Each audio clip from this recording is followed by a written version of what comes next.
दोस्तों नमस्कार। आपकी सफलता ही मेरा मिशन है। ज्ञान कोश एजुकेशन पॉइंट पर आपका अभिनंदन है। दोस्तों आज हम लोग प्रैक्टिस सेट नंबर 66 पढ़ेंगे। इसके पहले आप लोग प्रैक्टिस सेट 55 तक प्रैक्टिस सेट इधर लेटेस्ट का प्रैक्टिस सेट पढ़ चुके होंगे। हालांकि बहुत सारे प्रैक्टिस सेट तो पहले ज्ञान कोश एजुकेशन वाले चैनल पर अपलोड है प्लेलिस्ट में। उसके बहुत सारे वीडियोज़ भी 300 के आसपास वीडियोज़ है, उससे ज़्यादा ही है। और प्रैक्टिस सेट बहुत ज़्यादा है, आप वहाँ से देख सकते हैं। लेकिन ये लेटेस्ट जो पीडीएफ अपलोड जो हम कर रहे हैं अपने टेलीग्राम चैनल पर और आपको जो वीडियो दे रहे हैं, यह 2021 के एग्ज़ाम को ध्यान में रख करके मैं वीडियो बना रहा हूँ, ताकि आपका किसी भी एंगल से कहीं कोई दिक्कत ना हो। ठीक है ना। मेरी कोशिश रहती है कि एकदम अच्छे लेवल के प्रश्न हो और एक तरह से दुर्लभ प्रश्न हो, जिसको यूँ कहा जाए। चलिए प्रश्न नंबर 1, उभावेतावलंकार्यो तयो पुनर्लंकृति, यह पंक्ति किसकी है आपको ये बताना है। ठीक है ना।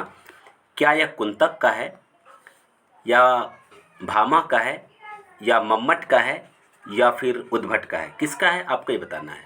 ठीक है ना। भामा, कुंतक, मम्मट या उद्भट, चारों में से किसका कौन सा विकल्प सही आपको ये बताना है। तो आपका सही उत्तर हो जाएगा एक का बी, ये कुंतक का कथन है, कुंतक की पंक्ति है। आइए प्रश्न नंबर 2 हम लोग देखते हैं। निम्नलिखित में कौन सा वर्ण क्या है, महाप्राण है, संघर्षी है, घोष और काकल्य है। कौन सा शब्द, कौन सा वर्ण, श, य, ह अथवा व, इसमें से कौन सा आपका ये वर्ण है जो सभी चीज़ों को फॉलो करता हो, यानी कि महाप्राण भी हो, संघर्षी भी हो, घोष भी हो और काकल्य भी हो। तो आपका सही उत्तर क्या हो जाता है, सही उत्तर आपका हो जाता है 2 का आपका हो जाएगा सी यानी कि ह। प्रश्न नंबर 2 का सी यानी कि ह।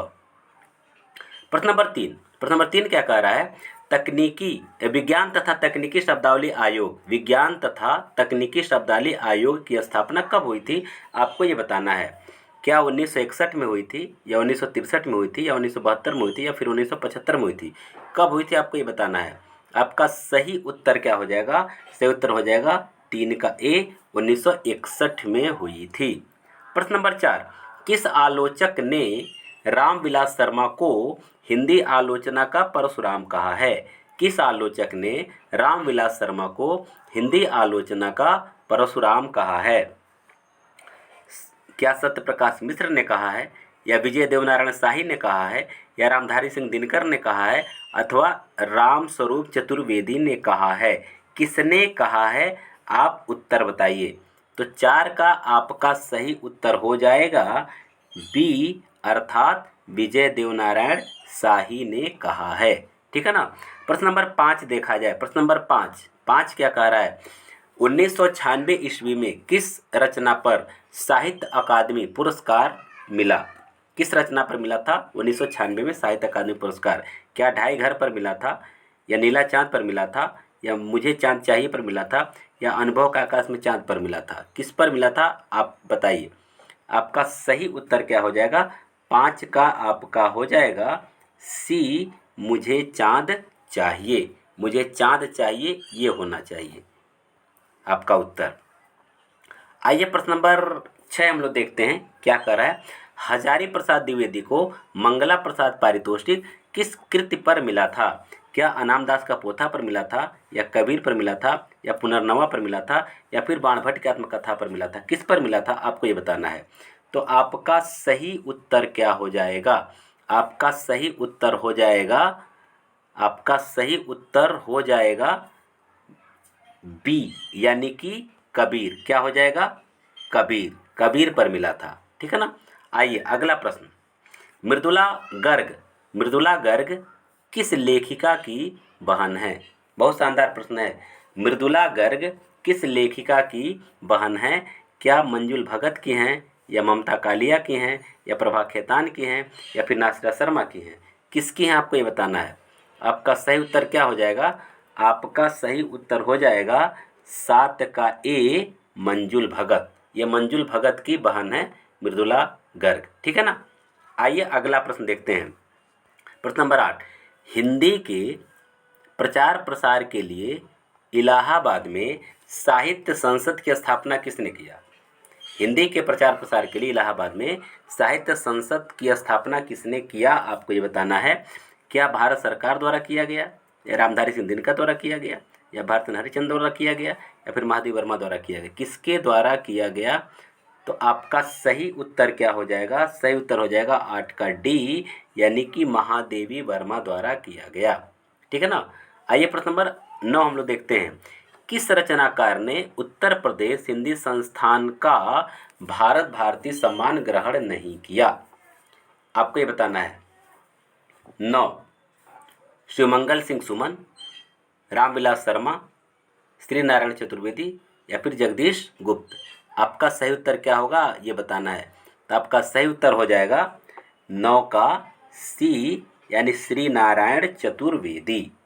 श्री नारायण चतुर्वेदी ने हिंदी संस्थान द्वारा जो दिया जाता है भारत भारतीय सम्मान, उसको ग्रहण नहीं किया। ऐसा भी प्रश्न पूछा जा सकता है। हाथी की फांसी कहानी के लेखक हैं कौन है? आपको ये बताना है। हाथी की फांसी, रमेश बख्शी, या अभिमन्यु अनंत, या रामदेव शुक्ल, या फिर गणेश शंकर विद्यार्थी? आपका सही उत्तर क्या होगा बताइए। आपका सही उत्तर क्या होगा? आपका सही उत्तर हो जाएगा 10 का डी, गणेश शंकर विद्यार्थी। आइए 11वां देखा जाए। पाव भर जीरे में ब्रह्मभोज और कविता का जनपद, ये 2 रचना यानी आलोचनात्मक कृति है। ये 2 कृतियाँ किस लेखक की, आपको ये बताना है। पाव भर जीरे में ब्रह्मभोज या और कविता का जनपद, क्या विद्यानिवास मिश्र का है, या नंद किशोर नवल का है, या अशोक वाजपेयी का है, या फिर विष्णुकांत शास्त्री का है? तो आपका सही उत्तर क्या हो जाएगा? आपका सही उत्तर हो जाएगा 11 का सी। क्या हो जाएगा? सी, अशोक वाजपेयी का है ये। ठीक है ना। आइए प्रश्न नंबर 12 हम लोग देखते हैं। उस गद्य में अक्सर शहरी नफासत की कमी है, उसमें भदेसपन है, जिंदा दिली में उसका मुकाबला नहीं, नींद से उठने वाली एक नई जाति का जय घोष उसमें सुनाई पड़ता है। भारतेंदु के गद्य के संदर्भ में यह कथन किसका है? आपको ये बताना है। ठीक है ना। कथन को पढ़िए और कथन को पढ़ करके उत्तर दीजिए। क्या यह नंद दुलारी वाजपेयी का है, या फिर हजारी प्रसाद द्विवेदी का है, या विद्यानिवास मिश्र का है, या फिर रामविलास शर्मा का है?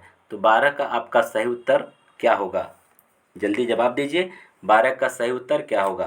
तो 12 का आपका उत्तर हो जाएगा डी, रामविलास शर्मा। ये रामविलास शर्मा का कथन है। आइए 13 देख लेते हैं। गर्म किस भाषा का शब्द है? गर्म किस भाषा का शब्द है? आपको ये बताना है। क्या यह हिंदी का है, या फारसी का है, या तुर्की का है, या फिर अरबी का है? किस भाषा का शब्द है गर्म? आपका सही उत्तर क्या हो जाएगा? 13 का बी, ये फारसी भाषा का शब्द है। ठीक, चलिए हम लोग आगे बढ़ते हैं प्रश्न नंबर 14। लेकिन आगे बढ़ने से पहले आपको मैं बता दूं कि प्रश्न का लेवल कैसा है, कमेंट करके हमें बताएं, क्योंकि इससे एक बल मिलता है कि चलिए हम आपके लिए कुछ बेहतर कर पा रहे हैं। दूसरी चीज़, आपका कितना प्रश्न सही हुआ ये भी आप हमें कमेंट करके बताएं, ताकि मुझे पता चले कि मेरा प्रश्न किस लेवल का है। ठीक, और अगर आप इस चैनल से इसी तरह का वीडियो प्राप्त करना चाहते हैं तो चैनल को सब्सक्राइब कर लीजिए, क्योंकि यहाँ निरंतर इस तरह का वीडियो अपलोड किया जा रहा है। जो TGT 2021 का जो परीक्षा का लेवल था उसी लेवल के हिसाब से यहाँ तैयारी कराई जाती है। अगर मेरे पुराने साथी हैं, बस इतना ही निवेदन है, लाइक और शेयर करिए बस। ठीक है, चलिए प्रश्न नंबर 14 हम लोग देखते हैं। हाँ, लेकिन एक चीज़ और आपको बताना चाहते हैं, टेलीग्राम चैनल मेरा है ज्ञानकोश एजुकेशन के नाम से, आप उसको ज्वाइन कर लीजिएगा। उसका लिंक इसी वीडियो के डिस्क्रिप्शन बॉक्स में है। वहाँ आपको यहाँ जो पढ़ाया जाता है उसका PDF या आंसर के साथ डाल दिया जाता है, ताकि आप वहाँ से तैयारी करते रहें। चलिए, पढ़ाई किस प्रकार का शब्द है? पढ़ाई किस प्रकार का शब्द आपको बताना है। क्या यह संज्ञा है, या क्रिया है, या सर्वनाम है, या फिर विशेषण है? पढ़ाई किस प्रकार का शब्द है? तो ध्यान रखिएगा, गलत मत करिएगा। आपका सही उत्तर हो जाएगा बी, यह संज्ञा है। यह मत समझिएगा कि क्रिया है। पढ़ना क्रिया है, जबकि पढ़ाई भाववाचक संज्ञा है। पढ़ाई हो रही है, क्या पढ़ाई हो रही है, क्या पढ़ाई होगी? तो क्रिया नहीं है, भाववाचक संज्ञा है। ठीक है ना। चलिए आगे, अगला प्रश्न 15, उपकृत किस प्रकार का शब्द है? उपकृत किस प्रकार का शब्द। इसी तरह का व्याकरण से भी प्रश्न इसी तरह पूछे जाएंगे, ध्यान दीजिएगा।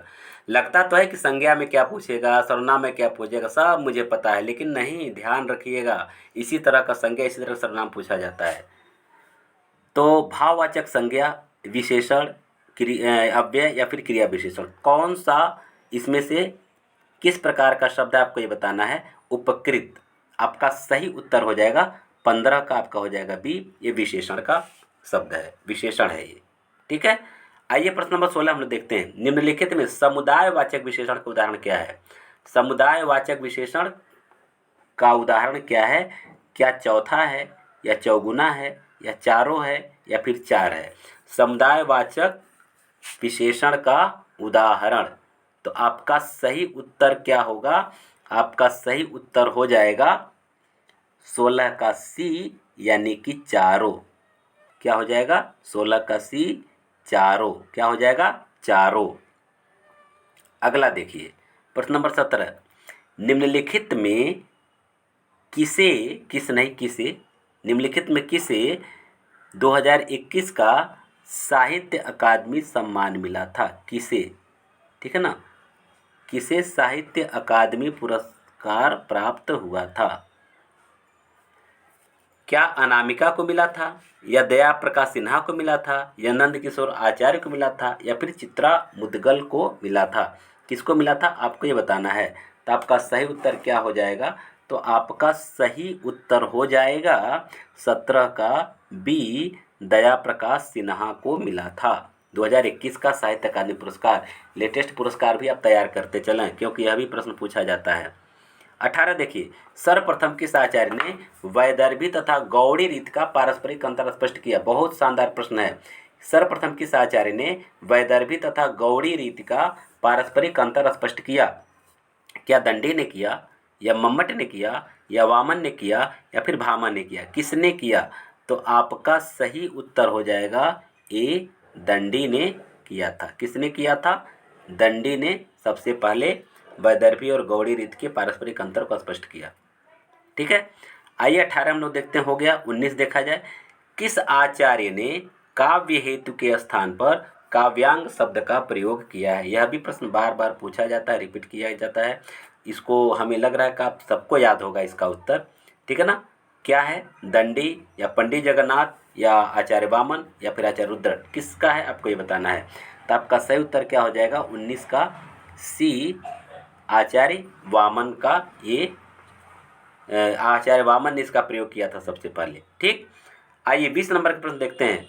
आलोचना का जनपक्ष नामक ग्रंथ किसने लिखा है। आलोचना का जनपक्ष बिल्कुल लेटेस्ट रचना पर आप हम आपको लेकर के चल रहे हैं, एकदम नई रचना, नवीनतम रचनाओं, क्योंकि इन 2021 में ज़्यादातर नवीनतम रचनाएं पूछी गई थी, इसको ध्यान रखिएगा। तो आलोचना का जनपक्ष किसका है आपको ये बताना है। क्या बलदेव वंशी का है, या विष्णु खरे का है, या चंद्रबली सिंह का है, फिर अरुण कमल का है, किसका है आपको ये बताना है। तो आपका सही उत्तर क्या हो जाएगा। आपका सही उत्तर हो जाएगा सी, चंद्रबली सिंह की ये रचना है, ठीक है ना, आलोचना का जनपक्ष। आइए 21 देखा जाए, और इसको देखने से पहले वीडियो को अगर आप नए हैं तो सब्सक्राइब कर लीजिए, लाइक और शेयर भी कर दीजिए, ठीक है। आइए, दंगे का मुर्गा एक निबंध है। दंगे का मुर्गा निबंध है, यह किसका निबंध है आपको ये बताना है। गोपाल चतुर्वेदी का, ज्ञान चतुर्वेदी का, नरेंद्र कोहली का, या फिर शरद जोशी का, किसका है। दंगे का मुर्गा ये निबंध किसका है। आपका सही उत्तर क्या हो जाएगा, 21 का आपका सही उत्तर हो जाएगा ए, गोपाल चतुर्वेदी। आइए 22 देख लेते हैं। पिताजी चुप रहते हैं कहानी है, क्या है ये, पिताजी चुप रहते हैं कहानी विधा की रचना है ये, किसका है। क्या कमलकांत त्रिपाठी का है, या ज्ञान प्रकाश विवेक का है, या शैवाल का है, या फिर शैलेंद्र सागर का है, किसका। बिल्कुल नवीनतम रचना ये भी है। तो 22 का आपका क्या हो जाएगा, 22 का सही उत्तर आपका हो जाएगा बी, ज्ञान प्रकाश विवेक। किसका है ये, ज्ञान प्रकाश, ये विवेक की कहानी है, ज्ञान प्रकाश विवेक, ठीक है। आइए हम लोग प्रश्न नंबर 23 देखते हैं। बहुत शानदार प्रश्न, ये भी बिल्कुल लेटेस्ट रचना है। पानी भीतर फूल 2013 का उपन्यास है ये, पानी भीतर फूल, ये किसका है आपको ये बताना है। अशोक भौमिक, ज्योतिष जोशी, एकांत श्रीवास्तव, या फिर राजीव कुमार। तो आपका सही उत्तर क्या हो जाएगा। आपका सही उत्तर होगा, यहाँ थोड़ा सा दोस्तों हम थोड़ा सा कंफ्यूज हैं, एकांत श्रीवास्तव हैं या फिर राजीव कुमार हैं। फिलहाल एकांत श्रीवास्तव को समझिए। अब यहाँ चूँकि राजीव श्रीवास्तव यहाँ हो गया तो थोड़ा सा हम भी कंफ्यूज हो गए हैं। फिलहाल हम कंफर्म करके आपको टेलीग्राम चैनल पर डाल देंगे और वीडियो के कमेंट बॉक्स में भी पिन अप कर देंगे जो सही आंसर होगा।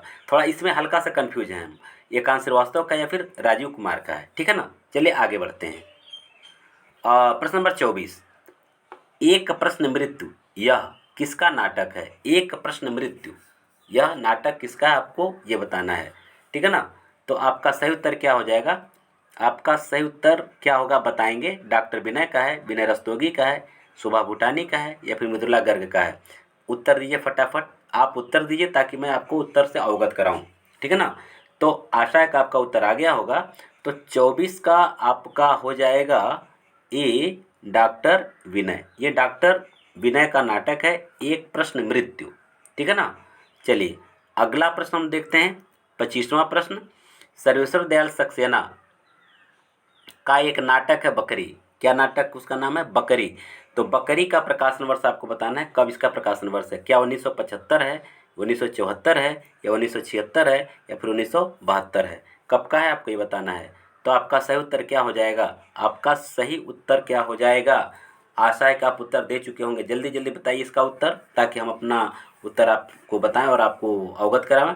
तो आपका सही उत्तर हो जाएगा 25 का बी 1974 ईस्वी। तो इस तरह से आपका जो है यह 25 प्रश्न का श्रृंखला कंप्लीट हुआ। फिर हम लोग मिलेंगे अगले वीडियो में।